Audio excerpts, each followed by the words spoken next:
Hey guys, what's up? My name is Tony Paradis. I'm a licensed dietitian and personal trainer, owner of Food and Fitness Online. Please take a moment to like this video, subscribe to my channel, and then after the video, check out my website, and I'll link that down below at foodandfitnessonline.com. You get a free copy of my ebook, check out some of my articles, and some of the clients that I've helped. Anyways, today's topic is about what is the minimum? What is the minimum that you have to do in order to achieve a fat loss? A physique goal, or any kind of body composition goal. Alright? And this is a very important topic, especially for my clients, especially for you guys trying to do this on your own, because what we need to do is we need to come to terms with what do I absolutely have to do? What cannot change in any kind of workout program, in any kind of nutrition program? What is the bare minimum that is required for a continued and sustained fat loss? Okay, so let me start off by first saying, let's go to the board here. No change in habits equals no change in results. In other words, you can't have exactly everything you want 100% of the time. And y'all listening at home, this is very important, especially when you're trying to lose fat. Let's take, for example, breakfast.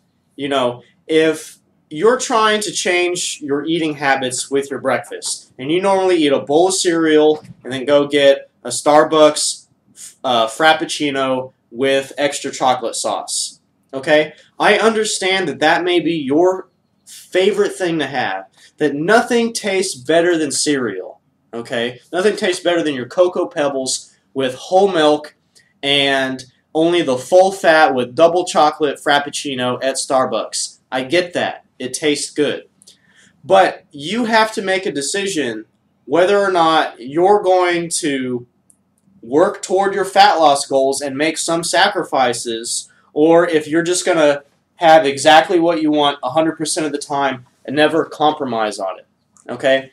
I've had clients that have wanted to get in better shape but didn't want to do any extra exercise on their own, didn't want to come into an extra day at the gym, and also didn't want to work any harder. Well, what do you think is going to happen with that exercise goal? I've had clients that have wanted to lose fat, but don't want to keep a food journal, don't want to change anything about their habits, and also don't want to do any kind of meal planning or anything like that. If you're not willing to make some changes, you're not going to get any changes, okay? So what we're going to talk about today is what is the bare minimum, and it's only 3 things. It's very simple, okay? You either have to be willing to make some healthy substitutions, all right? So we'll take that breakfast example. Maybe you need to switch out your cereal for a Greek yogurt and switch out the Starbucks for black coffee, okay? I understand that it's not the most favorite thing in the world, that it may not be exactly what you want to have, but you can't keep doing that if you want to lose weight. You know, I'm pulling my hair out trying to explain this concept to some people, and I feel like it goes in one ear and out the other. You have to make some changes, okay? And you have to make some healthy substitutions, some lower calorie substitutions, or something along the line where you're not eating, you know, donuts and sugary coffee in the morning. You're not going out for fast food for lunch and then eating butter on everything with your dinner. There has to be some sort of change. Okay, number 2 is weight loss comes from calorie deficit. Okay, it does not come from anything else. Meal timing. It doesn't come from just eating more vitamins and minerals, from eating more fiber, from eating vegan or vegetarian or anything like that. It comes from a calorie deficit. So in order to know if you're in a calorie deficit, you have to do this number 2. Count calories accurately and consistently. If you're not willing to do that, if you're not willing to keep a food journal to count calories accurately, okay, so actually weigh and measure, what good does it do to keep a food journal if you're, you know, eating 3 cups of rice but you write it down as 1? Like, who are you benefiting if you do that? And also consistently. This is another big one. The bare minimum to lose weight is to keep a food journal, especially for a beginner, 100% of the time. You cannot just take the weekends off. You can't just say, "Oh, I'm not eating well for this meal. I'm not going to log it." You know, what good does that do you? What sense does that make? And how are you going to get results if you only keep track of something when you think you're doing good? You know, it's not a morality contest. You're not trying to see only how much you do good. You're trying to see when you need improvement and be able to establish guidelines for how to make improvement based off of that. And then finally, number 3 is if you have an exercise goal, if you want to add exercise to the equation, you have to exercise either more frequently or more intensely or both. Okay? So if you're saying, well, you know what? I'm not going to do the bare minimum. I'm not going to make any healthier substitutions. I'm not going to consistently and accurately count my calories, so I'm going to focus on exercise. Well, you're going to have to go into the gym more days per week. You're going to have to work out more intensely. Okay? So today, we're really not going over a lot of nutrition or exercise science, you know, how carbohydrates or proteins work in the body or anything like that. This is more of a wake-up call. This is more of what is the bare minimum that you have to do. So let's go over them again. Number 1 is make a healthy substitution. Okay?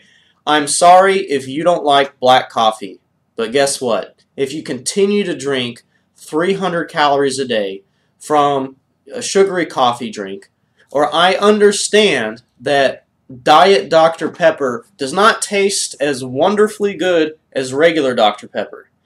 But if you've made up your mind that you're only going to drink regular Dr. Pepper and only eat a high-fat, high-calorie breakfast, I really have nothing for you. If you can't budge a little bit, you're not going to get any kind of results. If you're not going to count your calories accurately and consistently, if you're only going to log when you feel like it, okay? If you're only going to put in effort when it reflects good on you, what good does that do you? Once again, I don't have anything for you. I can't look at your food journal and make recommendations for you because it's all made up. You've cooked the books, okay? I can't, and you can't get daily feedback from your food journal. If you're looking at, you know, your calories and you're trying to assess how much you need to eat for dinner because of what you've had for lunch, well, if you don't log it, what good are you doing yourself? And then finally, if you're not willing to bust your butt in the gym a little bit harder every time you go in, or go in more frequently, or go in longer, then what do you have? Why would your body adapt? It won't. Okay? So guys, that's the bare minimum. You got to make healthy substitutions. You got to know your calories by tracking them accurately and consistently. You also got to increase the intensity and frequency of your exercise. So I'm sorry. I wish there was a pill for fat loss. I wish there was a pill for motivation. I wish I could snap my fingers and make all of your goals be realized. But I can't. You're going to have to meet me halfway. You're going to have to make a compromise somewhere in there. So do at least the minimum. Yes, there's more that you can do, but do at least the minimum, and you'll see results. That's all I have for you. My name is Tony Paradis, licensed dietitian and personal trainer with Food and Fitness. Check out my website down below, Food and Fitness Online. Please take a moment to like and subscribe to my YouTube channel. Thank you.